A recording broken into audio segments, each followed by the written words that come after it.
अध्यात्म नगद धर्म है।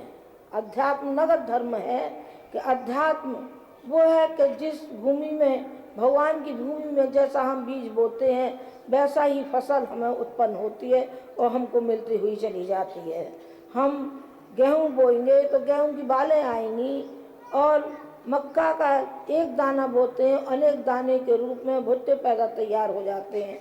बाजरा बोते हैं तो बाजरे की बाल उत्पन्न होती हुई चली जाती है, अनेक रूपों में आती हुई वो चली जाती हैं बालें।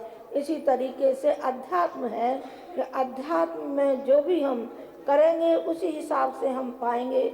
मैं आपको एक छोटा सा एक उदाहरण दूंगी कि रविन्द्रनाथ टैगोर की एक कविता है, मुझे कविता तो याद नहीं है, लेकिन उनके उसमें ये लिखा हुआ है कि उन्होंने कहा कि एक याचक आया और एक याचक ने कहा कि इतनी झोरी जो गेहूं की भरी है क्या आप ही खा जाएंगे, हमको नहीं देंगे क्या?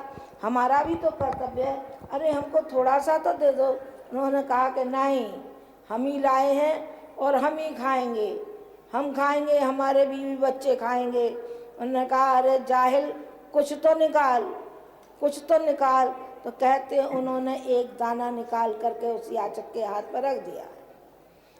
एक दाना रख दिया। जब लौट करके वो व्यक्ति लौट करके आया तो उसने देखा कि सारे के सारे जो और गेहूं में वैसे ही है, लेकिन एक उसमें से सोने का दाना है, सोने का दाना है। तो उन्होंने कहा कि मैंने ये क्या किया? अरे दुर्भाग्यशाली, मैंने कहीं उसको सारे दाने दे दिए होते तो आज मेरे सारे गेहूं जो दाने मेरी झोली में रखे हैं वो सारे के सारे सोने के हो गए होते। मैंने ये क्या किया?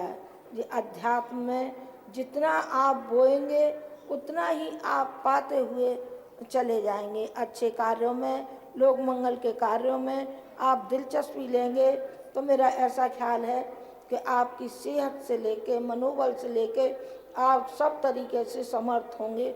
जो भी बच्चे हमारे इस कार्य में लगे हुए हैं